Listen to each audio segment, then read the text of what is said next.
I really feel something like also reunion.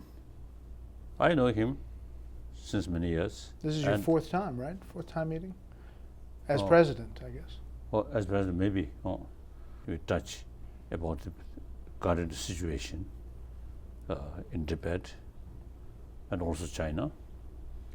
And then I also mentioned that one of my commitment is promotion of human value through education. The Dalai Lama's short White House visit is yet another sore point in a decades-long, some say centuries-long, conflict between China and Tibet. Tibet claims China is suppressing Tibetan autonomy and its Buddhist religion and culture. China says a 1951 agreement gives it sovereignty over Tibet and accuses the Dalai Lama of leading an anti-government uprising. After a failed revolt in 1959, the Dalai Lama fled Tibet and has been living in exile ever since, advocating for human rights around the world and in his home country. And every meeting between Dalai Lama and a U.S. president or foreign leader has drawn heavy criticism from China, including today. It is always controversial because of China's reaction to your meeting with anyone. Yes, And that's normal. It's normal. Yes, that's routine. We are not,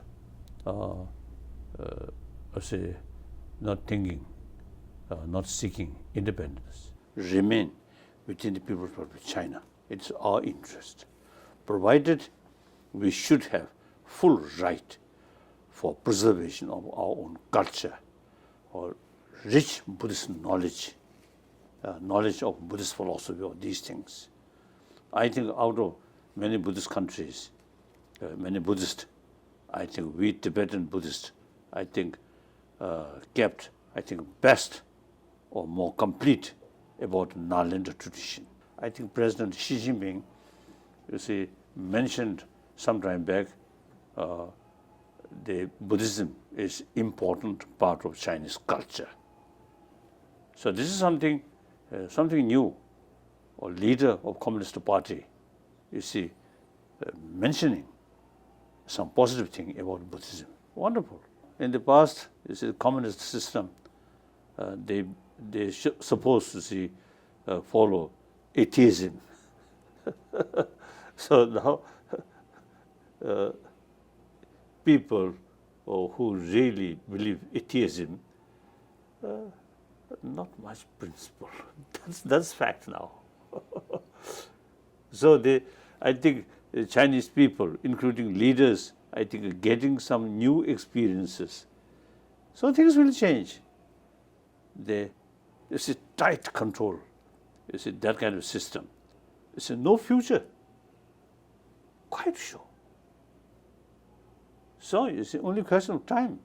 You see, the China also have to open. They said today, through their spokespeople, under the cloak of religion, the 14th Dalai Lama peddles his political ambitions of dividing China all around the world.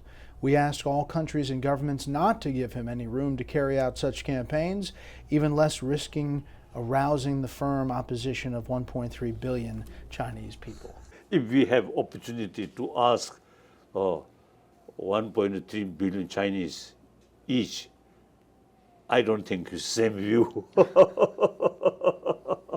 Do you follow U.S. politics?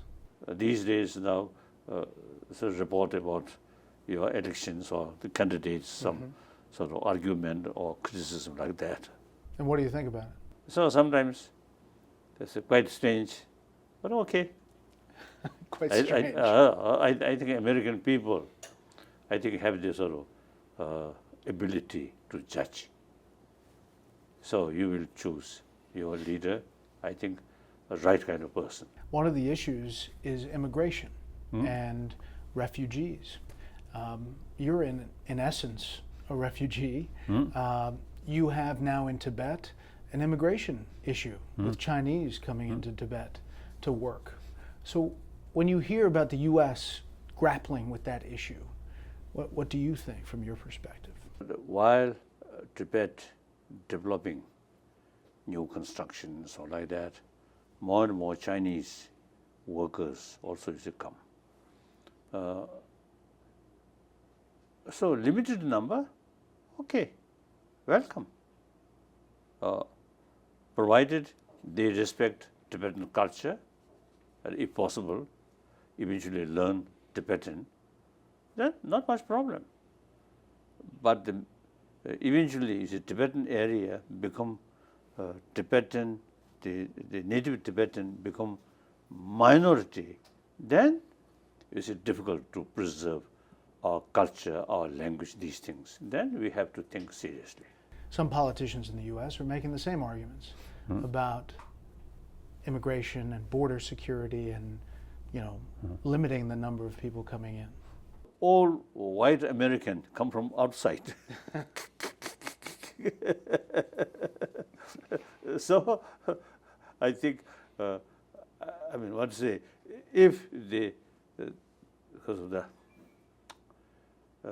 several millions or 100 million come from outside, then you have to think seriously. Otherwise, a few millions easily absorb in this country, no problem.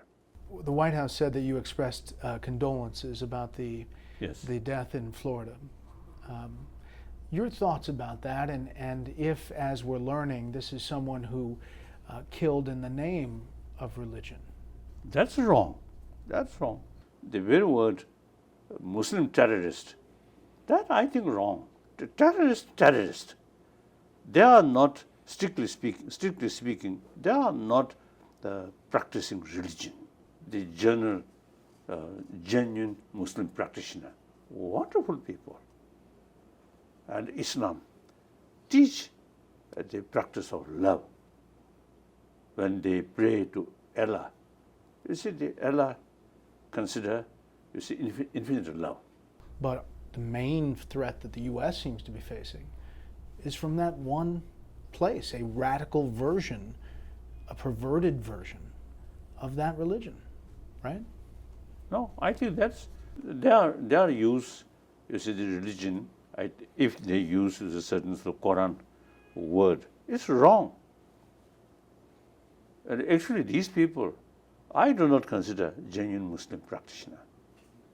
I've heard you talk about inner peace and trying to get to inner peace.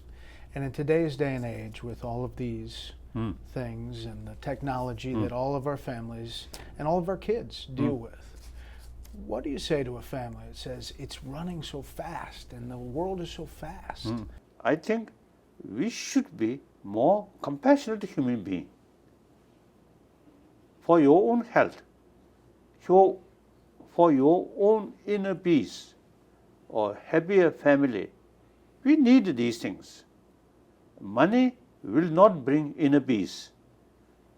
Money will not bring harmony among your own family member. I think now scientists also say the healthy mind, peaceful mind, very important for our health, good health. So healthy mind, healthy body, very close. Considering all the things we face around the world, are you optimistic about the world's future? Oh yes, because I know, because as I mentioned, the scientists now, and many of my friends, consider, basic human nature is more positive. If basic human nature is more negative, then no hope. Last thing, have you ever seen the movie Caddyshack? What? Caddyshack, the movie? I don't know. You don't know the movie? I don't know. The part about the Dalai Lama? Have you ever played golf? No. You're not a big hitter? Then Batman. But not golf? No. There's a classic movie called Caddyshack where they talk about the Dalai Lama. I see. I had to ask you about it. I don't know. Well, thank you very much for the time. Thank you. Very appreciate it. Thank you.